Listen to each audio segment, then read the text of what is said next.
Bonjour à tous et bienvenue dans ce cours consacré à la violence de masse durant la Première Guerre mondiale. Alors lorsqu'on parle de violence de masse, de quoi est-ce qu'on parle? Eh bien, on parle d'une violence qui est faite à grande échelle sur un groupe d'individus, en l'occurrence soldats ou civils.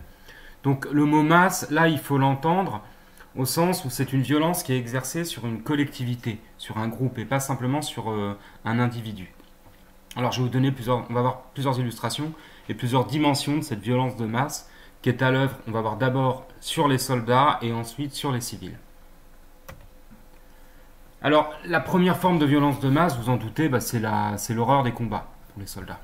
C'est-à-dire que la vie dans les tranchées et la guerre industrielle qui s'est mise en place, où on utilise à grande échelle des armes toujours plus puissantes, toujours plus performantes, toujours plus nouvelles, font que les soldats vivent dans une horreur continue et qu'ils ont l'impression de n'avoir, si vous voulez, aucune chance. N'avoir aucune chance, c'est-à-dire qu'ils subissent une guerre très violente, à coups de mitrailleuses, d'obus, de lance-flammes, de gaz, etc.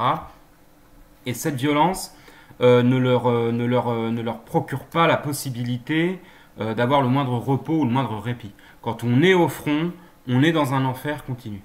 Donc première chose, la violence des combats, qui va générer un nombre de traumatismes énormes chez les combattants.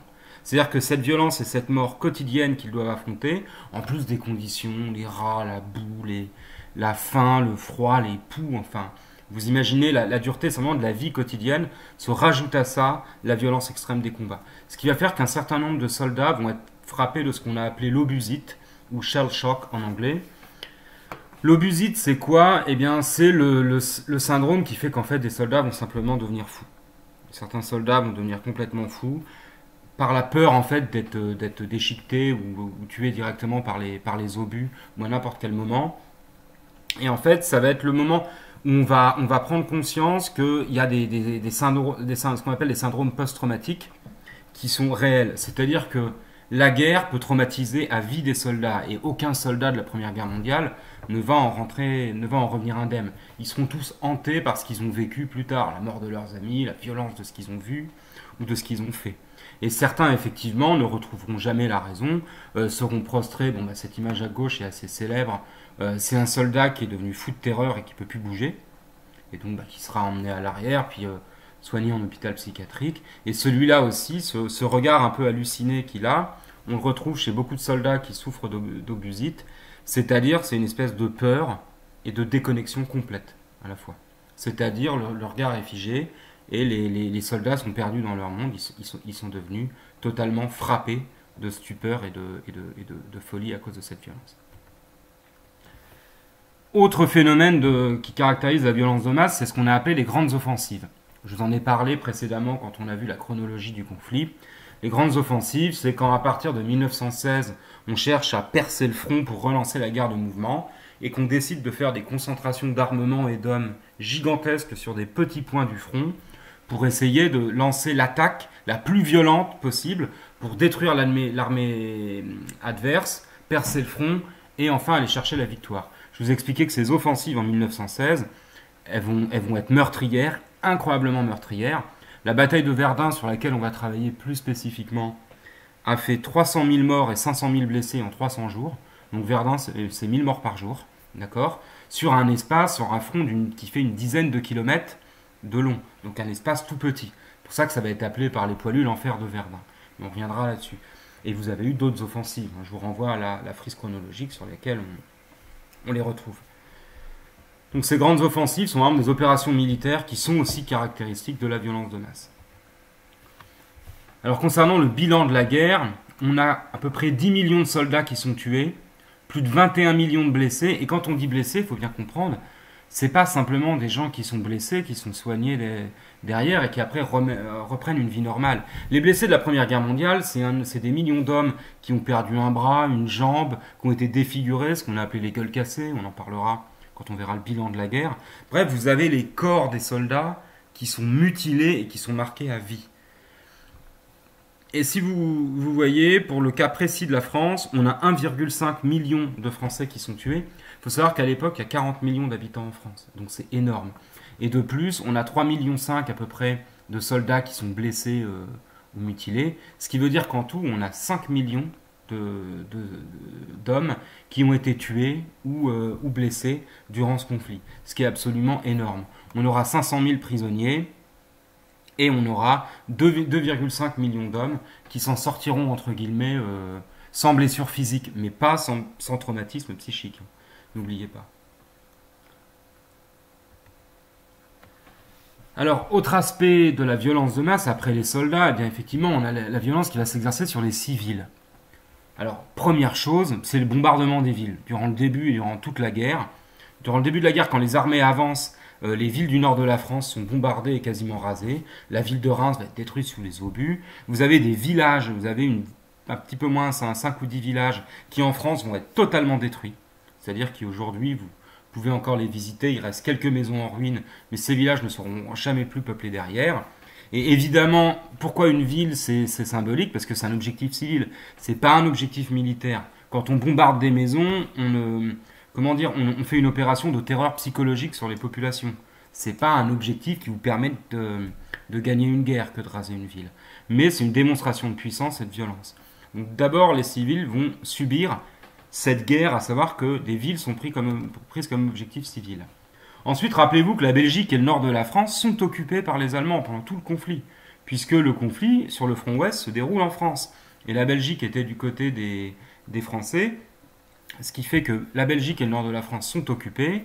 Et là-bas, effectivement, il ne faut pas imaginer que ça va être une partie de plaisir pour les populations civiles, parce qu'elles vont être sous domination et sous commandement allemand, et qu'il ne s'agit pas de se révolter ou de désobéir. Donc il y a un certain nombre de violences que vont subir les civils dans le nord de la France, et ce sont des violences qui vont marquer durablement l'imaginaire. C'est-à-dire que pendant et après la guerre, les gens raconteront effectivement les scènes de violence, parfois quotidiennes, qui ont eu lieu vis-à-vis des populations civiles, et ça va nourrir un très fort sentiment anti-allemand. Autre forme de violence, eh bien c'est, rappelez-vous, je vous ai dit que les femmes de tout âge, et puis même les enfants, ou les hommes qui ne sont pas en condition de se battre, sont envoyés travailler au champ ou à l'usine, et dans les usines, les cadences de travail sont très soutenues. Alors, en France, elles sont très soutenues, en Russie, par exemple, elles sont carrément infernales. Ce qui fait qu'il y aura à la fin une révolte qui amènera à la révolution russe, dont je vous ai un peu parlé, mais je creuserai ça plus tard. Donc, il ne faut pas imaginer qu'à l'arrière, la vie suit son cours normalement. Pour les gens qui travaillent dans les usines, c'est extrêmement dur, c'est 6 à 7 jours sur 7, et on travaille 10-12 heures à l'usine, parce qu'il faut produire un maximum. Si on ne produit pas un maximum, on manque de munitions. Si on manque de munitions, on risque de perdre la guerre. Vous doutez bien qu'il ne s'agit pas de faire la grève, par exemple. Hors de question de faire la grève ou d'exiger des augmentations de salaire. Ça serait perçu comme de la trahison. De plus, on a des pénuries. Alors, les pénuries, c'est quand on manque de quelque chose. Eh bien, on manque de tout pendant la Première Guerre mondiale. Pourquoi? Parce que l'économie ne fonctionne pas normalement et que tout doit aller au front. Ce qui fait que pendant toute la Première Guerre mondiale, la viande, le pain, le charbon, les produits de consommation les plus élémentaires sont rationnés. Et on fait la queue pendant des heures, on a des tickets de rationnement, c'est-à-dire que chaque individu a droit, par exemple, à 50 grammes de viande par jour, c'est un exemple, ou 100 grammes de pain. Vous allez à la boulangerie, vous donnez votre ticket, on vous donne 100 grammes, vous n'aurez pas 200 grammes, parce que tout est rationné. Donc, les populations civiles souffrent aussi de ces pénuries. Ce qui explique que lorsqu'il y aura l'épidémie de grippe espagnole en 1918, elle va tuer plus de 20 millions de personnes en Europe, parce que les populations européennes civiles ou combattantes ont été mal nourries et très affaiblies par cette guerre totale et les conditions de cette guerre, et ce qui fait qu'elle va être beaucoup plus meurtrière qu'à l'accoutumée. Enfin, autre chose sur lequel on va revenir en détail, donc je vais pas m'appesantir là-dessus aujourd'hui, mais c'est la question du génocide des Arméniens. Alors, de quoi s'agit-il? Alors, un génocide, c'est l'extermination d'un peuple, d'accord? C'est quand un gouvernement, d'accord, ou un groupe décide d'assassiner l'intégralité d'un peuple. Vous avez sans doute entendu parler du génocide des Juifs pendant la Seconde Guerre mondiale, génocide des Tziganes aussi pendant cette Seconde Guerre mondiale, on en parlera plus tard dans l'année. Mais en 1915, commence l'un des premiers génocides du XXe siècle. Pourquoi? Parce que dans l'Empire ottoman, alors l'Empire ottoman, c'est grosso modo la Turquie actuelle, d'accord? Les Ottomans, ce sont les Turcs. Mais vous voyez qu'en fait, ils dominent aussi le Proche-Orient qui est là et une partie du Moyen-Orient. Ces Ottomans, ils ont rejoint le camp des empires centraux, donc ils sont alliés des Allemands et des Austro-Hongrois. Vous prenez une carte, vous constatez que l'Empire ottoman, il a une frontière avec l'Empire russe. D'accord? Frontière avec l'Empire russe, qui veut dire qu'il va y avoir des combats entre les troupes ottomanes et les troupes russes. Et il se trouve que les Ottomans vont subir de grandes défaites. Et quand on subit des défaites, ce qu'on fait en général, quand on échoue, c'est plutôt que de se dire qu'on a fait des erreurs, on va chercher des boucs émissaires. C'est-à-dire on va chercher un responsable. Et les Ottomans vont s'en prendre à une population qui vit ici depuis des milliers d'années, qui s'appelle les Arméniens. C'est un peuple qui a sa langue et sa culture, qui est de religion chrétienne, à la différence des Ottomans qui sont musulmans. Les Arméniens vivaient en partie dans l'Empire russe, en grande partie dans l'Empire ottoman. Ils n'avaient pas un pays à eux, c'est une minorité nationale. Vous vous souvenez, on avait parlé des minorités nationales dans l'Empire ottoman 3. Les Arméniens, c'est une minorité nationale de l'Empire ottoman. Et comme on les trouve d'un côté et de l'autre de l'Empire, et c'est simple, ils vont être accusés en fait d'avoir trahi l'Empire ottoman au profit des Russes, d'avoir saboté, d'avoir espionné pour les Russes. Et qu'est-ce qui va se passer? En 1915, après les premières grandes défaites que vont subir les Ottomans, le gouvernement turc va exterminer dans des conditions abominables, on reviendra là-dessus plus tard, je ferai un dossier comme pour Verdun, on étudiera spécifiquement. Ils vont assassiner à peu près 1,5 million d'Arméniens, hommes, femmes et enfants, dans des conditions monstrueuses. Et ça, c'est aussi un exemple de cette violence de masse qui se met en place pendant la Première Guerre mondiale. C'est-à-dire qu'à l'occasion de ce conflit, on a un génocide qui est perpétré sur une population désarmée et qui ne peut pas demander d'aide ou trouver refuge ailleurs, et qui sera quasiment exterminée pour les populations qui ont été prises au piège de ce génocide. Donc voilà, tableau récapitulatif de ce que je vous ai dit. Conditions inhumaines pour les soldats, traumatisme durable, la fameuse obusite, les armes nouvelles, la guerre industrielle, grandes offensives meurtrières, 10 millions de morts, et 21 millions de blessés. Je vais détailler les chiffres là. À l'arrière, les civils subissent les violences de l'occupant, vous mettrez le T en rouge. Des villes sont bombardées, d'accord? Donc effectivement, là, des objectifs civils sont attaqués. Les pénuries, les privations, les cadences de travail imposées rendent les conditions de vie très difficiles. Les Arméniens sont victimes d'un génocide. On va travailler là-dessus après avoir fait ce tableau. Et après, on verra Verdun. Et au final, on a à peu près 9 millions de morts civils durant ce conflit.